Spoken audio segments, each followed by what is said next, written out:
El dedo en la llaga es investigar, informar, cuestionar y desafiar sin miedo al poder económico y político.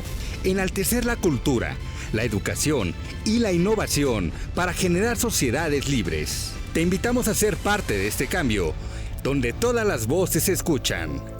Con Adriana Delgado.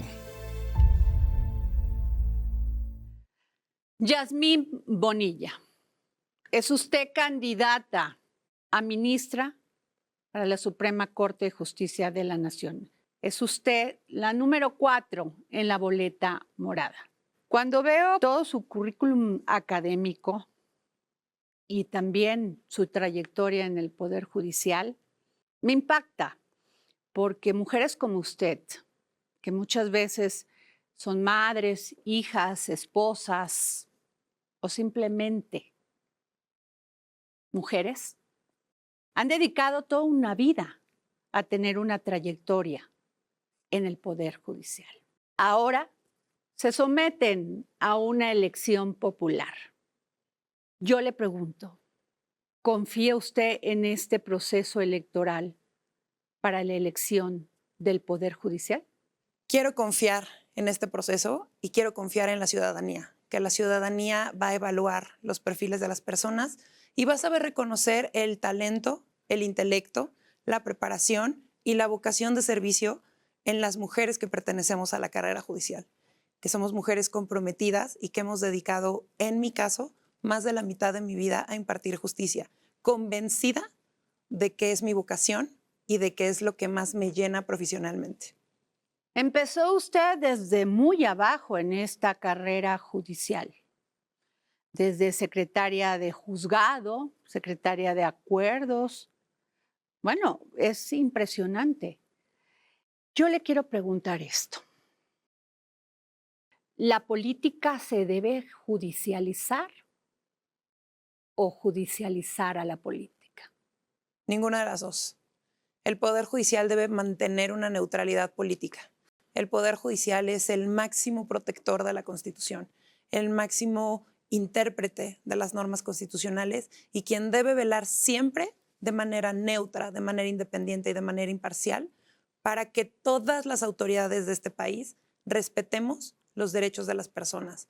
Para que esta patria funcione se necesita valor, neutralidad política y que las personas sepan que sus juezas y sus jueces constitucionales vamos a resolver siempre con completa imparcialidad. La justificación para este proceso electoral fue que el Poder Judicial está dañado. La corrupción es como la humedad penetra. ¿Usted cree que el Poder Judicial es corrupto? Pienso que todas las instituciones públicas de este país, como grandes instituciones, adolecen de este vicio. Y es un vicio que se debe erradicar. Pero para afirmar tajantemente que toda una institución está corrompida, se necesita un diagnóstico claro. Y a mí me parece que no todo el Poder Judicial tiene gente corrupta y que no es una institución completamente corrupta. Estoy convencida de que hace falta detectar los puntos estratégicos donde se focalizan las prácticas de acoso laboral, las prácticas de acoso sexual, las prácticas de nepotismo, y no solo en el Poder Judicial Federal, también en los poderes judiciales locales y en las fiscalías. Pero se necesita un diagnóstico claro, porque sin un diagnóstico es difícil atacar las causas y los puntos rojos donde nos tenemos que focalizar. Nadie quiere pagar el costo político de ese diagnóstico. Es peligroso. Se pueden enterar de nombres que a lo mejor están protegidos o que se han mantenido ocultos, pero queremos dar transparencia, hagámoslo. Es un costo que se tiene que pagar para transparentar la justicia y para hacerla eficiente y para que las personas confíen nuevamente en la labor del Poder Judicial. Nada que temer y todo con transparencia frente a la ciudadanía. Yasmín Bonilla, candidata a ministra de la Suprema Corte, número 4 de la boleta morada. Los grandes retos de este Poder Judicial que se va a elegir el próximo 1 de junio es el tema de acceso a la justicia, la discriminación terrible que hay en los grupos sociales. Y es un tema que me cuesta trabajo pensar que esta elección va a resolver, porque la misma elección excluye a los principales grupos vulnerables. Es una elección que yo me he preguntado si de verdad todas las personas vamos a poder votar. Y me pregunto si las personas ciegas pueden votar cuando la autoridad electoral ya dijo que no va a haber boletas braille, como tampoco va a haber los sistemas digitales para que puedan usar este tipo de medios. Va a ser el tradicional acompañamiento que se llama método sombra, que lejos de fortalecer y eliminar barreras para las personas ciegas, por ejemplo, les vuelve dependientes de la persona que les asiste en la votación. Excluye a las personas que no saben leer y no saben escribir. Gran punto. Excluye a las personas que no pueden distinguir con claridad los colores de estas boletas electorales por tener un diagnóstico de daltonismo. Excluye a las personas que tienen algún tipo de confusión con los números por un diagnóstico de dislexia. Así que desde el momento de la elección se está excluyendo a los grupos vulnerables. Si la elección no incorpora a las personas que históricamente esta patria tiene deuda con ellas porque no tienen acceso ni a la justicia, ni a las políticas públicas, ni muchas veces a las legislaciones que les discriminan, desde ahí existe un problema.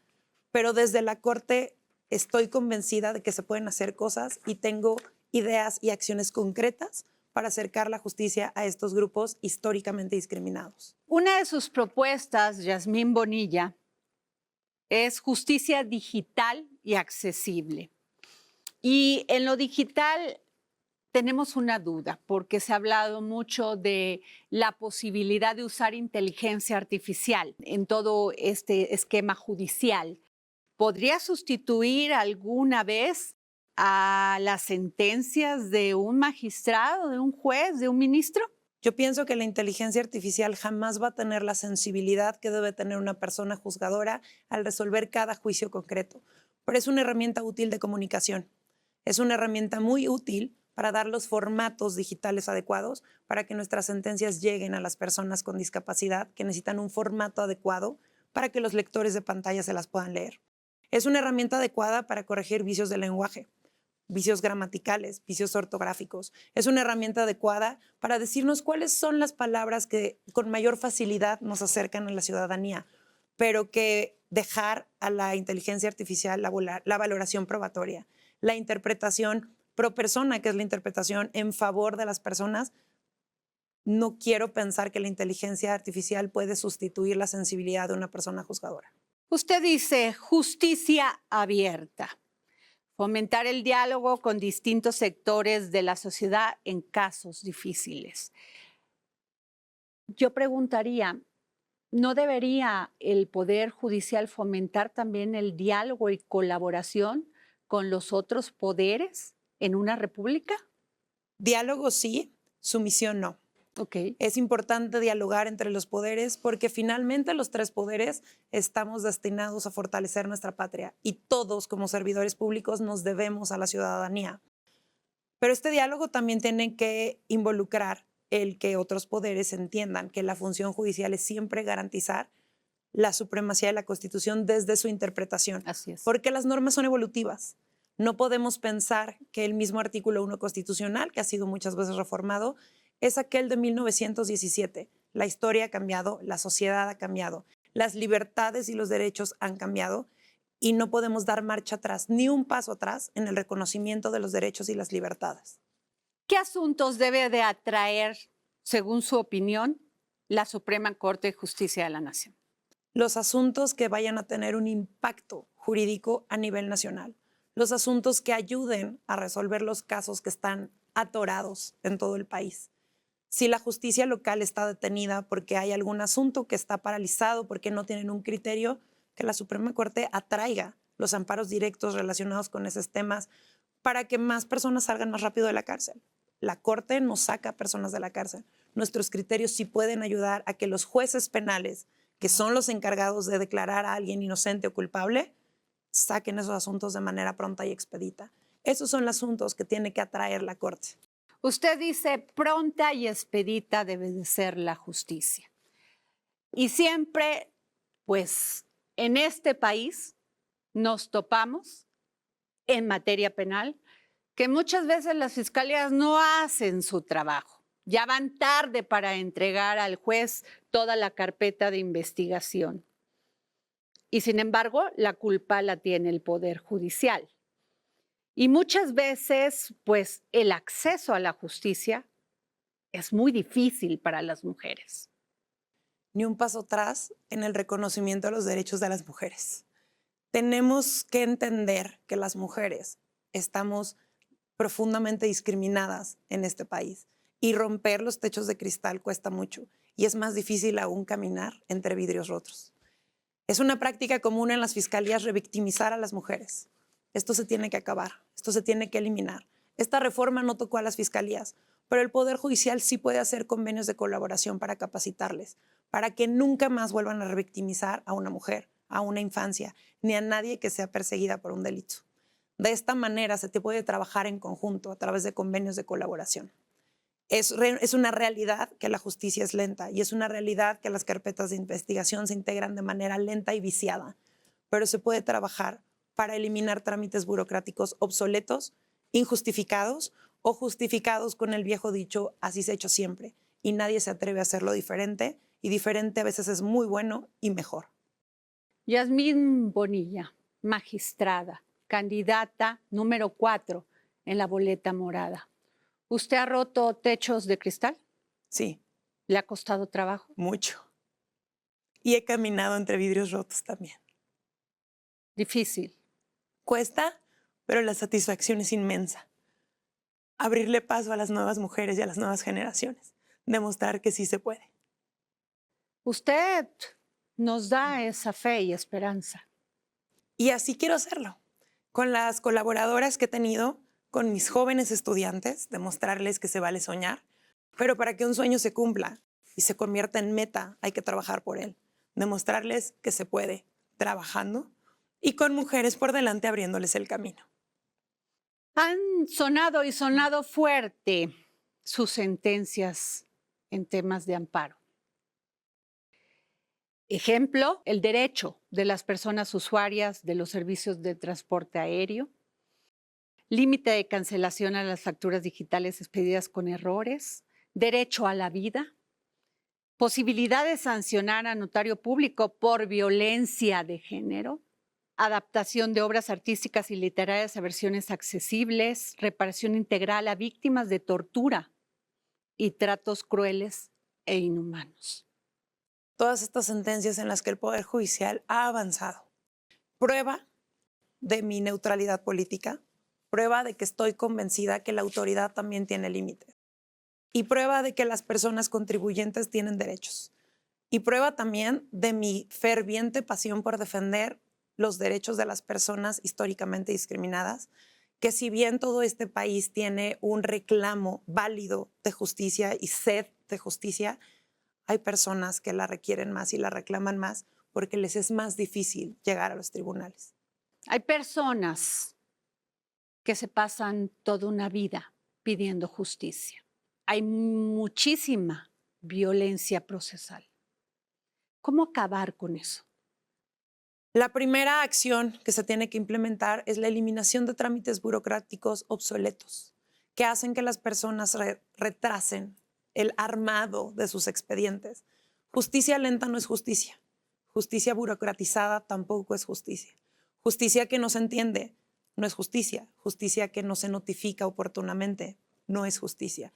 Tenemos que reparar todos estos vicios que obstaculizan que las personas tengan una sentencia oportuna, eficiente, justa, a tiempo. Este proceso electoral les ha permitido a ustedes conocer a la gente de cerca, que les digan todos estos impedimentos para el acceso a la justicia. Pero también hay que pensar por el otro lado, esta reforma, este proceso electoral se hizo de forma, no de fondo. ¿Y esto por qué? Porque sí se van a elegir jueces, magistrados, ministros, pero el tema en un juzgado que necesita recursos, que necesita personal, va a seguir existiendo este problema. Entonces, va a cambiar el juez, pero no van a cambiar todo el esquema al que está sujeto un juzgado.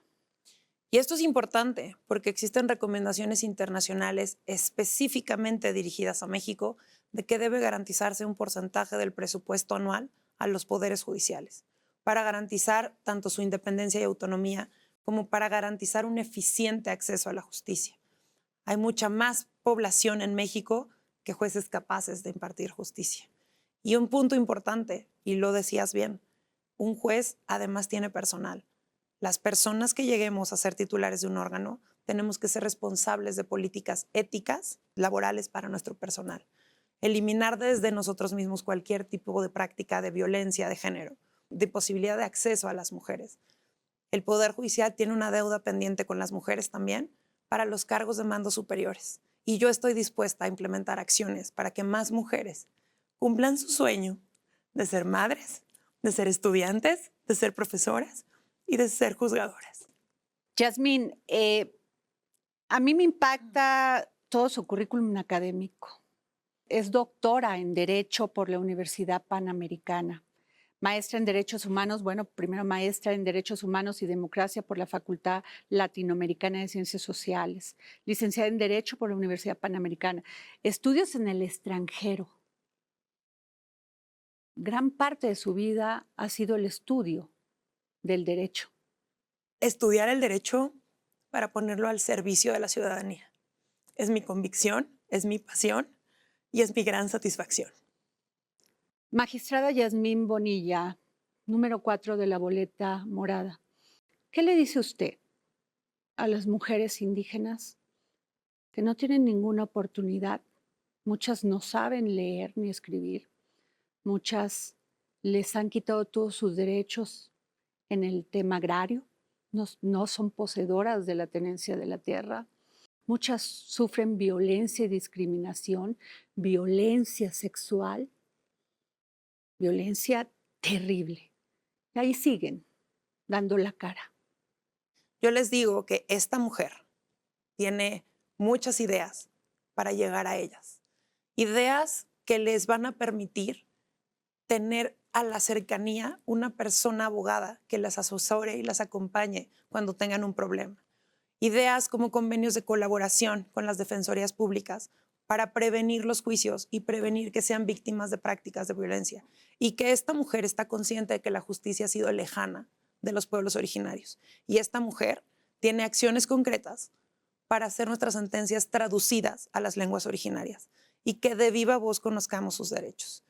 Y que esta mujer está dispuesta a que las sentencias se conviertan en una garantía de no repetición para que ninguna autoridad de este país vuelva a lesionar sus usos o costumbres, para que respetemos su cosmovisión y para que se empoderen como mujeres que son.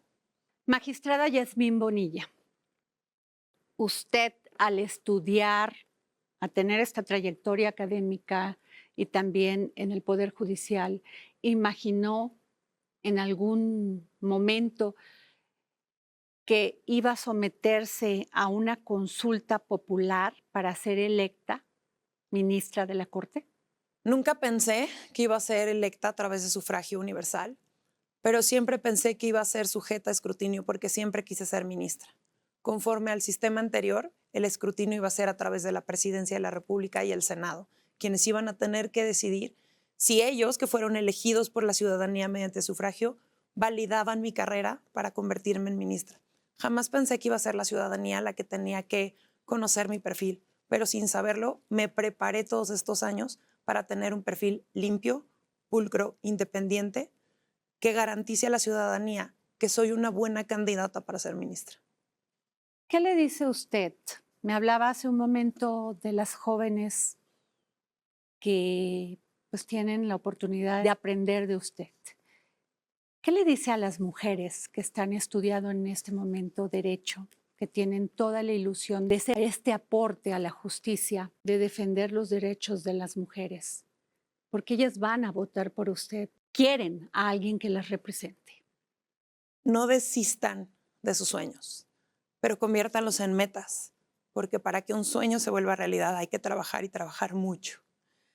Y ya vemos mujeres abriéndoles paso, y ahí estaré. ¿Qué le dijo? Y le pregunto esto porque sí es importante. La figura materna para las mujeres es vital. Dicen que también la paterna, que genera esta representación del hombre. Pero la figura materna es muy importante para mujeres de éxito como usted. ¿Qué le dice su madre? Sigue adelante, no desistas. México te merece. Aún sabiendo que usted corre un riesgo por decir la verdad, enfrentarse. lo sabe, me respalda y me protege. Muchas gracias por esta entrevista, magistrada Yasmín Bonilla, número 4 de la boleta morada. Muchas gracias a ti.